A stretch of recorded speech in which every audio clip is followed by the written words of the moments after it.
A obra do Senhor está crescendo aqui neste lugar.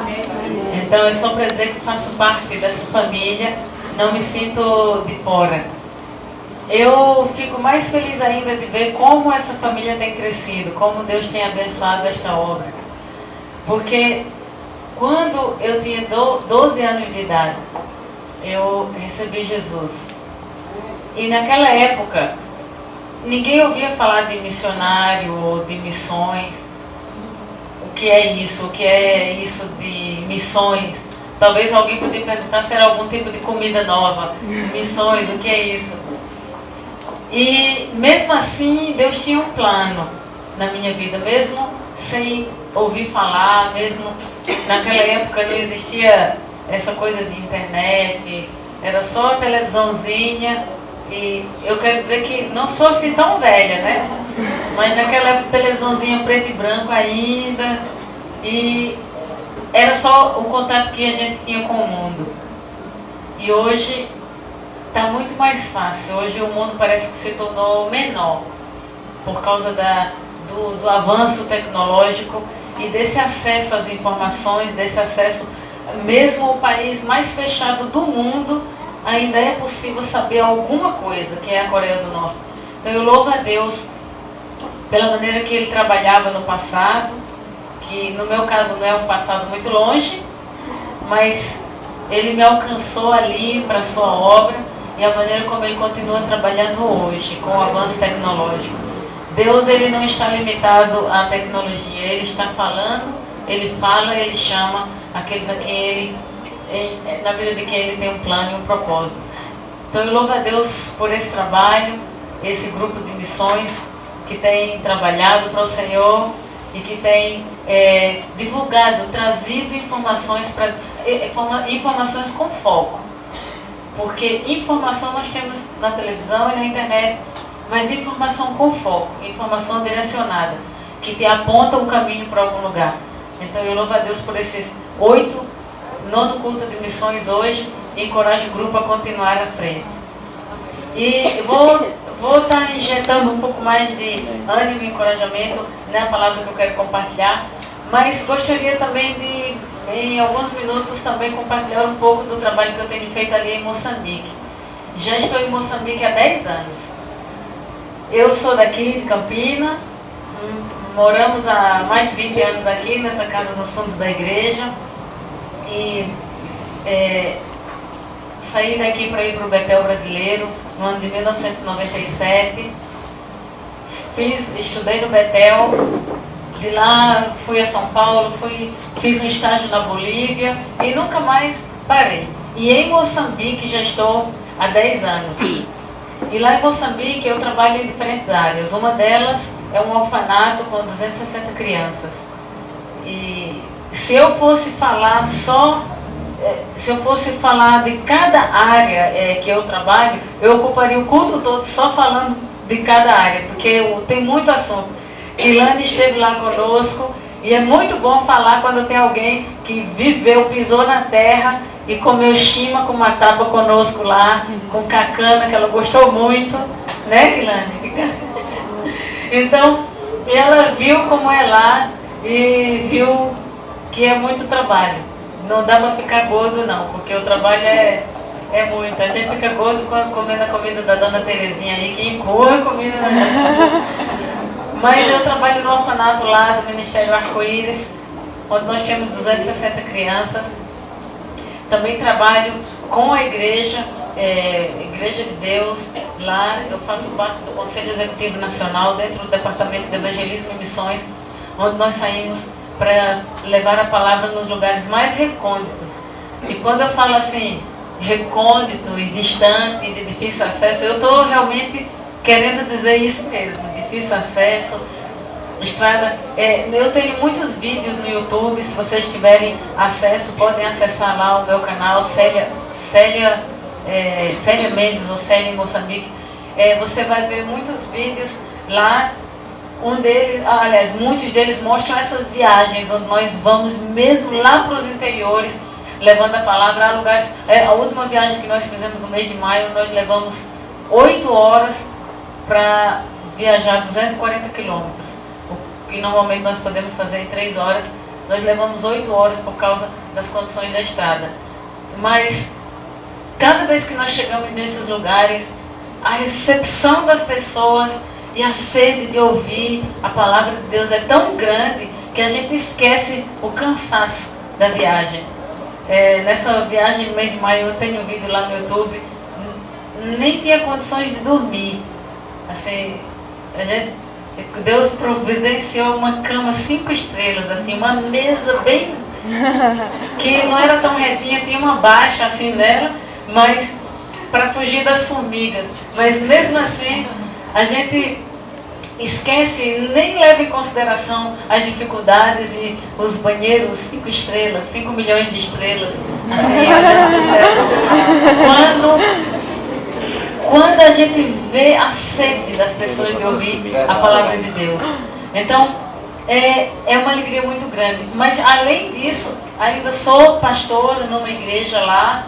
Nós começamos a igreja embaixo da árvore e Deus proveu recursos. A igreja mesmo aqui do Brasil, irmãos como você, talvez a tua contribuição foi um tijolo, um bloco daquela igreja.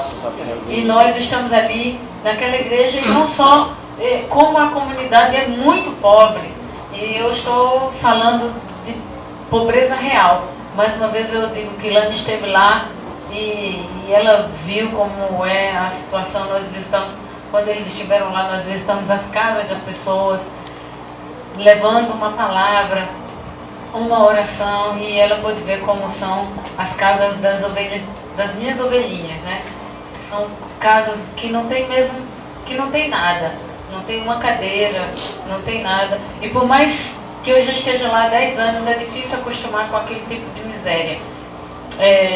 Há um tempo atrás, nós visitamos uma família que tinha perdido um filho, e nós chegamos ali e não tinha absolutamente nada, porque a única esteira é feita com aquele, é um tipo de bambuzinho fino, faz aquela esteira como se fosse um tapete de palha, uma coisa assim. E a única que o casal tinha, que era que eles dormiam com as 2 crianças, usaram para enrolar a criança que faleceu para poder enterrar.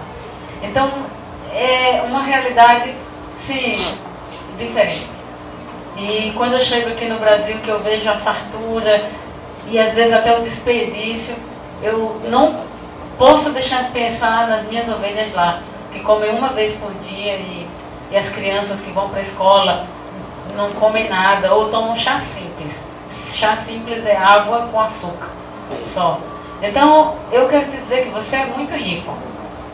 Por mais nordestino que sejamos, e por mais que sejamos da região mais pobre do Brasil, nós ainda somos muito ricos.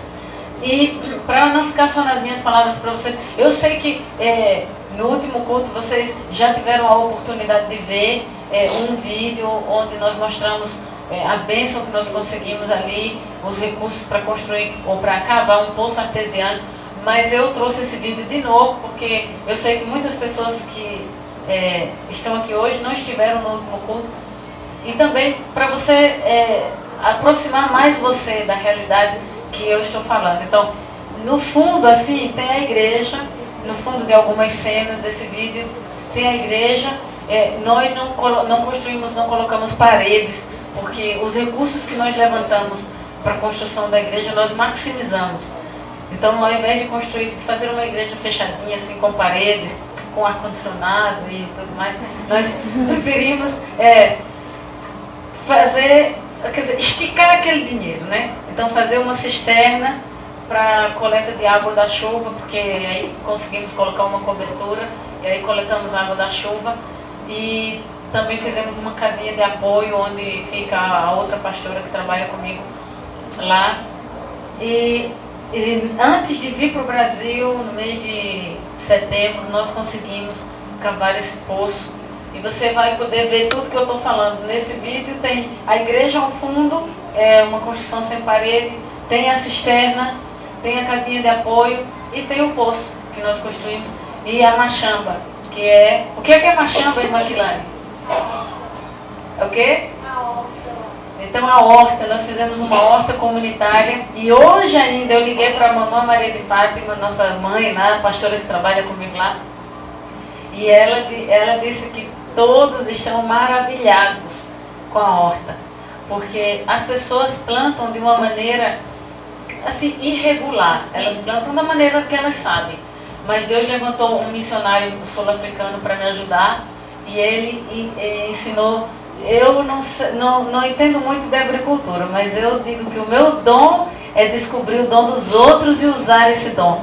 Então, esse missionário veio me ajudar e ele ensinou aquelas mamanas, como nós chamamos as senhoras, a plantar com direção, a plantar com foco, com estratégia. E ela disse que é maravilha, na linguagem dela, né? Ela disse, se a manacélia entrar lá dentro, se perde lá dentro, ninguém lhe vê. Porque como eles plantam de maneira muito irregular, então o milho é pequenininho assim. E eu as desafiei, dizendo que nessa próxima colheita, eu quero ver 4 vezes mais do que o que elas colheram da maneira que elas plantam. E estamos caminhando para isso. E quando eu voltar, em janeiro, dia 11 de janeiro eu chego lá, e em fevereiro nós vamos colher. E vocês que acompanham o nosso trabalho no Facebook e no YouTube, vocês vão ter o prazer de ver o milagre que Deus fez ali. Eu estou aqui, mas as coisas continuam andando lá. E eu quero mostrar para vocês agora, para vocês sentirem um pouco isso que eu estou dizendo.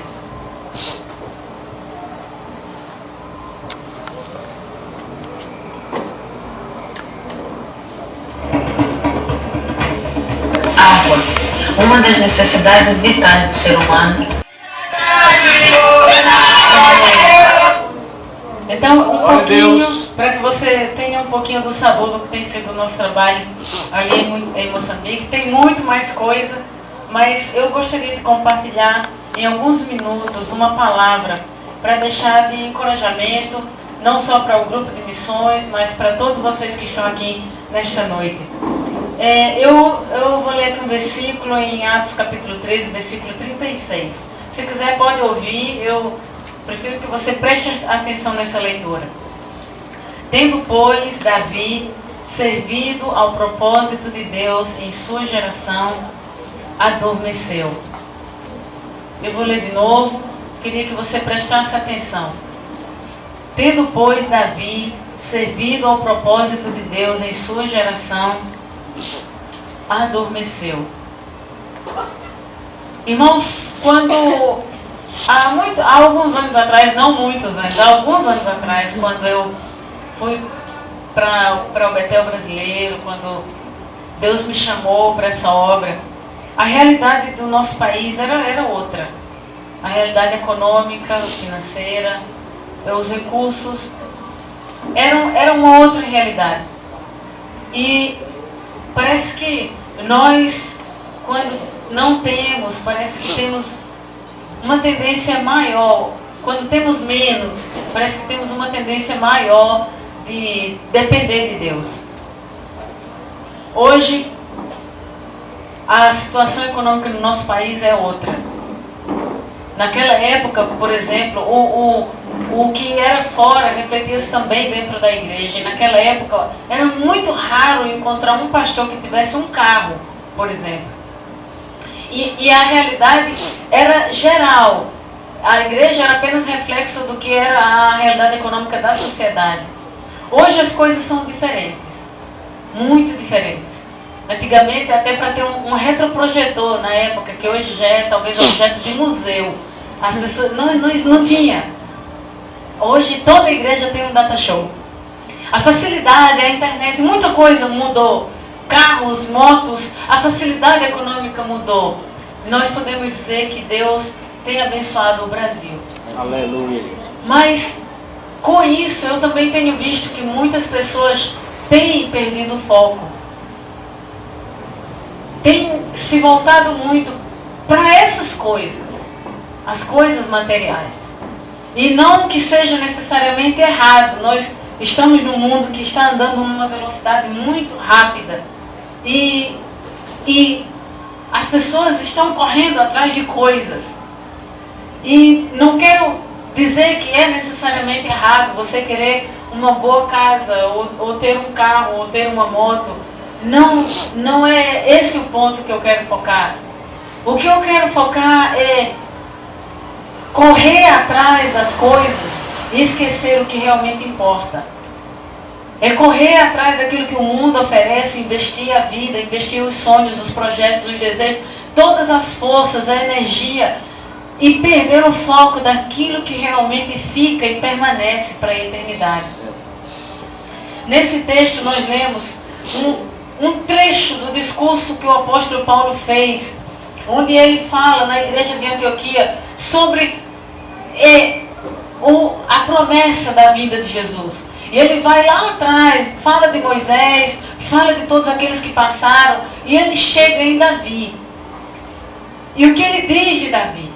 Tendo, pois, Davi servido ao propósito de Deus em sua geração.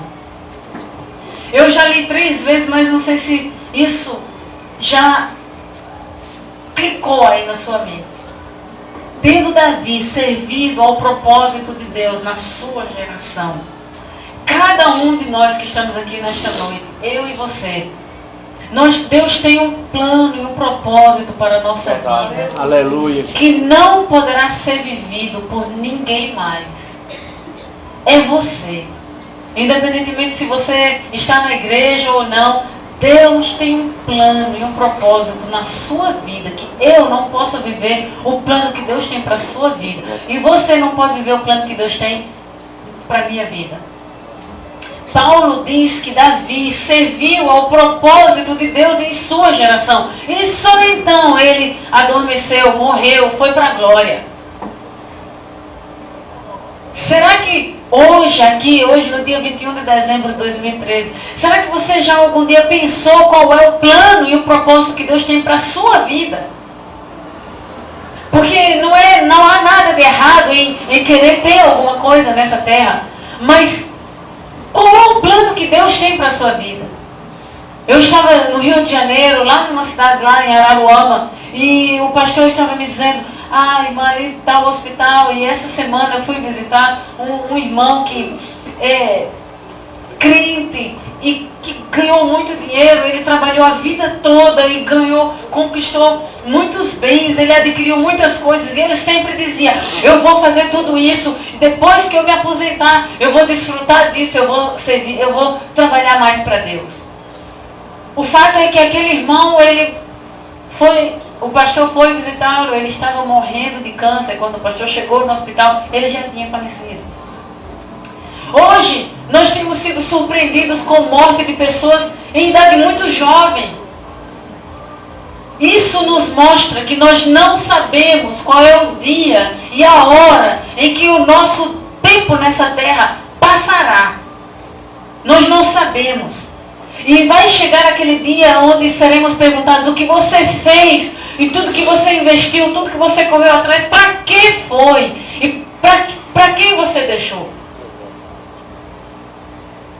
Davi serviu ao propósito de Deus na sua geração. E há muitas coisas que Davi fez que eu consigo ver que foram atitudes que fizeram com que ele cumprisse esse plano de Deus para a sua vida, na sua geração, no seu tempo, o tempo que ele viveu nessa terra. Mas eu posso destacar pelo menos umas 3 aqui, só para a gente refletir junto. E o resto você pode continuar. Essa mensagem não tem uma conclusão, porque a conclusão você que vai fazer. Você olha para a vida de Davi e vê como foi que Davi cumpriu o plano e o propósito que Deus tinha na vida dele, na sua geração. Uma coisa que eu vejo é que Davi, ele andou com Deus. Ele tinha tudo para não andar com Deus. Mas ele escolheu andar com Deus. Ele escolheu seguir a Deus. Ele escolheu servir a Deus. Hoje, porque a igreja evangélica no Brasil tem crescido muito, e tem crescido muito em número, eu não posso dizer necessariamente em qualidade, mas tem crescido. Muitas pessoas que vêm para a igreja são pessoas que precisam ainda de um processo de transformação nas suas vidas. E o que causa é que essas pessoas vêm para a igreja, e a igreja é um hospital. É um hospital para todo aquele que está enfermo na alma, todo aquele que está doente. Mas porque muitas vezes falta o preparo daqueles que lideram a igreja, essas pessoas que vêm doentes, permanecem doentes, e por causa dessa doença emocional, espiritual, acabam afastando outros de virem para a igreja. E pessoas que estão lá fora dizem, eu não quero ser crente desse jeito. A igreja, na verdade, é para todos. A igreja é um hospital. E nós precisamos tratar dos doentes, para que eles, na igreja, sejam salvos e curados, para que não causem escândalo e impeçam outros de chegarem nesse hospital. Porque é aquela coisa de você ir para o hospital e ficar lá sem atendimento, e alguém diz, eu não vou naquele hospital, porque lá alguém vai e não tem atendimento. Mas, mesmo assim, com as dificuldades, cada um de nós vai prestar contas a Deus pela nossa vida, pela nossa doença. Cada um vai prestar contas diante de Deus se serviu ou não ao propósito de Deus na nossa vida nessa geração. É nessa geração, não é na geração que passou e nem é na geração que virá. Você está vivo agora, é em 2013. Verdade. E é em 2013, 2014 que você tem que servir ao plano de Deus para a sua vida. Glória a Deus. Nós não vamos poder apresentar a Deus desculpas. Eu não fui para a igreja porque aquele pastor era ladrão. Ou eu estava na igreja, mas eu não servi ao plano de Deus para a minha vida porque o irmão fulano falava de mim, e etc, etc, etc. Cada um de nós vai prestar, é individual, é como se fosse uma consulta individual diante de Deus, onde você, João, Joaquim, Severino, Francisco, seja lá quem for, vai se apresentar diante de Deus individualmente. E é possível que Deus pergunte, o que você fez com os anos de vida que eu te dei na terra?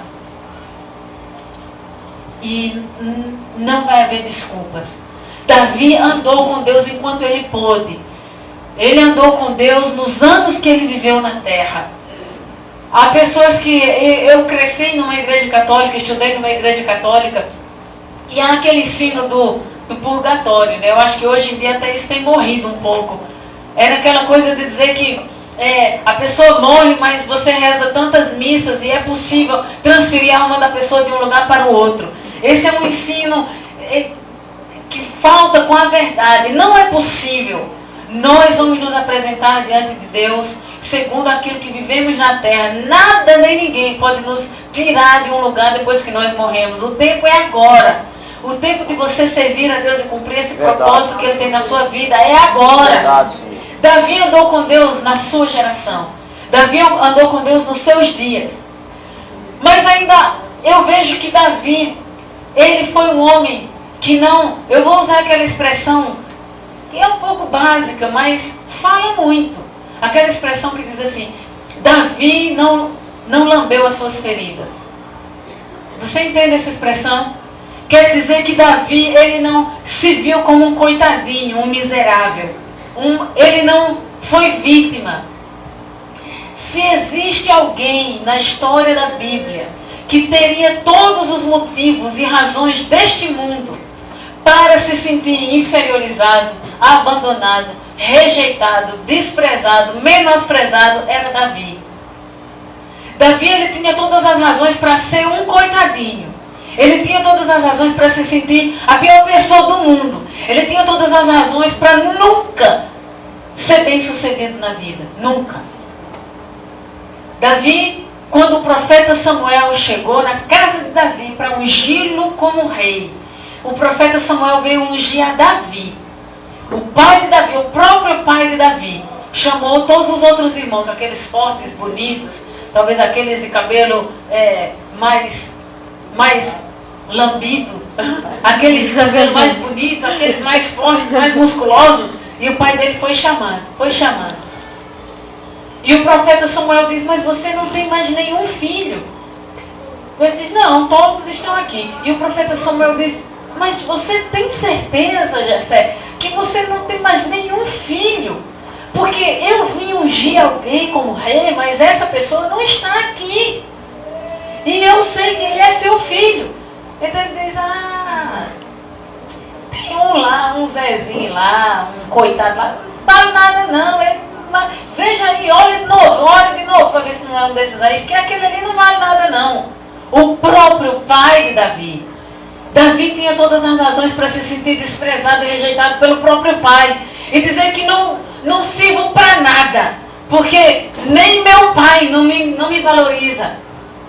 Mas Samuel disse, eu quero. É esse Zezinho, coitado desgraçado, lá que está cuidando das ovelhas. Que está lá cheirando a ovelha, cheirando a fezes de ovelha. É ele mesmo que eu quero aqui. E Davi veio. E Samuel não ungiu a um dos bonitos cabeludos, não. Ele ungiu a Davi. Aleluia. Aquele a quem o pai tinha escondido. Porque quando Deus escolhe, Ele não está interessado em quantos diplomas eu tenho, nos meus mestrados, nos meus doutorados, na minha beleza, na minha estética, quantas lipoaspiração eu fiz, não fiz nenhuma. Ele não está interessado naquilo que nós aparentamos ser.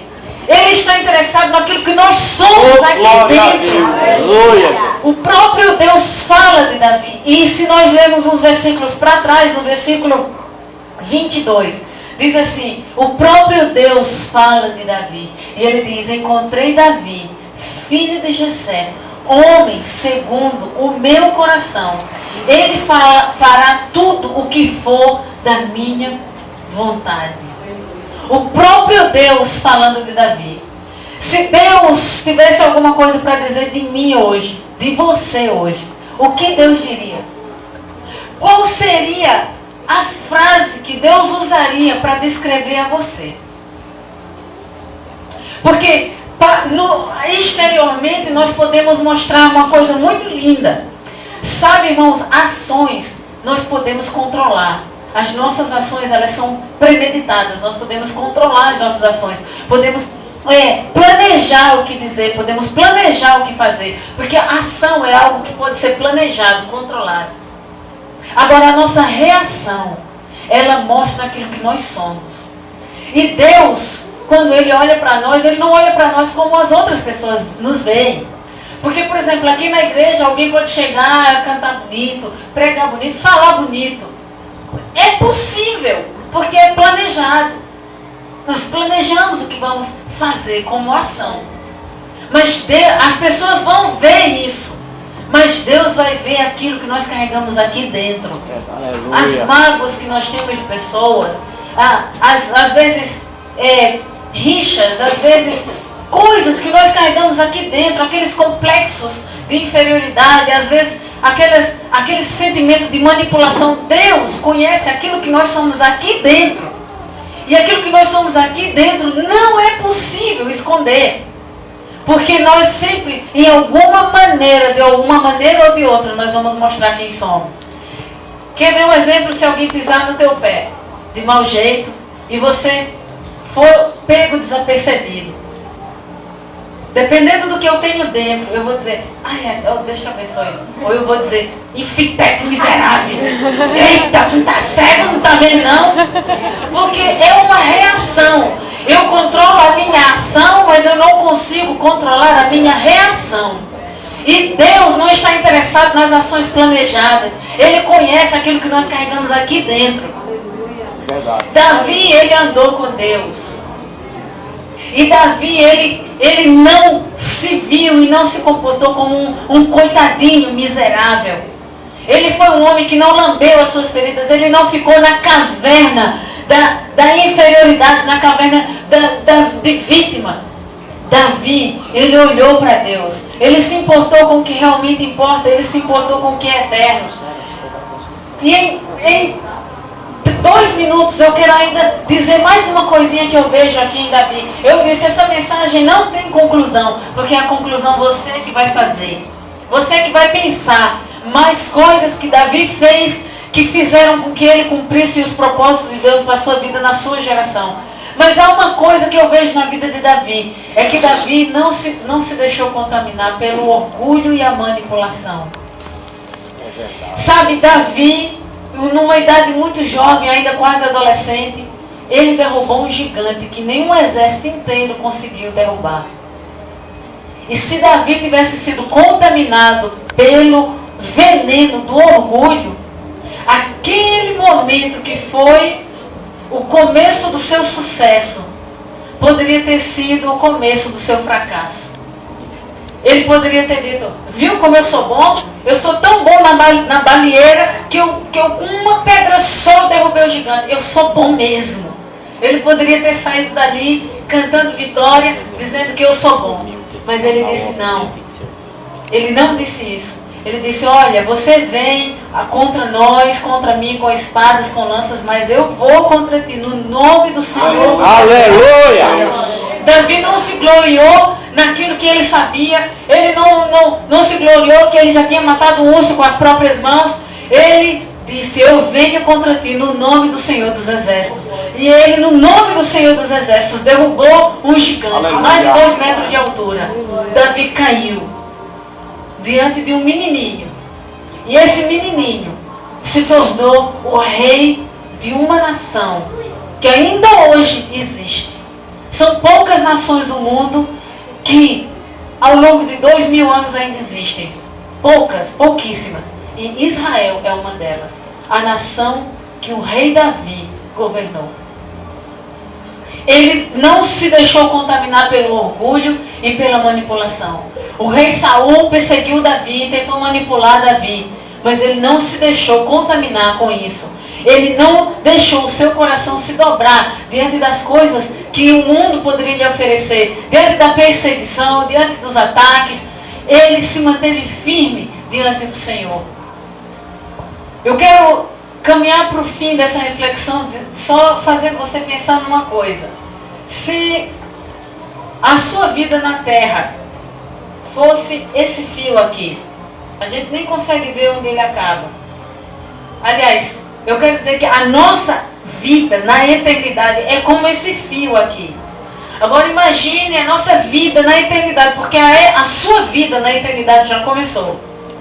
Eu e você somos seres eternos. No momento que nós nascemos, nós já damos um passo para a eternidade. Nós não vamos entrar na eternidade quando morrermos. Nós já entramos na eternidade. Aleluia. E vamos fazer de conta que a nossa vida é eterna. É tudo isso aqui que a gente nem consegue achar o fim. E a nossa vida na terra é esse pedacinho aqui desse microfone. Só isso. Comparado a tudo isso aqui. É a nossa vida na terra. É esse pouquinho aqui. E esse pouquinho aqui, dependendo do que nós façamos aqui, nesse pouquinho, é o que vai determinar para onde ou onde nós vamos passar o resto dessa eternidade. É nesse pouquinho aqui que nós vamos servir ao propósito de Deus na nossa geração. A nossa geração está aqui. Não está aqui, não. Aqui nós já entramos para viver onde nós vamos viver. Ou com Deus, ou sem Deus. É aqui. Nesse pedacinho que nós temos a oportunidade de servir a Deus, de buscar a Deus, de servir ao propósito que Deus tem na nossa vida, na nossa geração. Essa é a nossa geração. Eu quero deixar você com a pergunta. Você tem cumprido o propósito de Deus na sua geração? O propósito que Deus tem para a sua vida? Eu, sinceramente, desejo de todo o coração estar cumprindo o propósito que Deus tem para a minha vida. E você não precisa ser um missionário, ser um pastor de carteirinha para cumprir o plano que Deus tem na sua vida. Quando recebi Jesus com 12 anos, nós entrávamos no Pedregal para evangelizar, nós estávamos aí nos presídios, nos hospitais. Eu nem sabia o que era ser missionário, mas eu sabia o que era servir a Deus. Nós não precisamos ir para a África necessariamente para servir ao propósito de Deus na nossa vida, na nossa geração. Onde você estiver, você pode falar de Jesus. Eu me lembro que pequenininha, assim no intervalo da escola, eu estava lá falando de Jesus. Eu sempre tinha um folheto comigo. No ônibus, em qualquer lugar, eu estava falando de Jesus. Não tinha título de missionária, nem era conhecida. Eu só sabia o que era servir a Deus. E sabia que servir a Deus era muito mais do que estar dentro das 4 paredes da igreja. O que você tem feito? Esse é o 9º culto de missões esse ano. Você já ouviu muita coisa. Você pode fingir que não ouviu nada disso. Pode fingir que não ouviu a necessidade dos 9 estados do Nordeste. Pode fingir que não ouviu a necessidade da Coreia do Norte. Pode fingir que não ouviu a necessidade do nosso país. A decisão está nas suas mãos. De servir ao propósito de Deus na sua geração. No seu trabalho, na sua escola, faculdade, na vizinhança. O que os teus vizinhos dizem de ti como um crente, como um servo de Deus? O que os teus colegas da escola dizem de ti? Sabem pelo menos que você é crente? Não precisa ter título para servir a Deus e servir aos propósitos que Ele tem na sua vida nessa geração. Vamos ficar de pé nesta noite.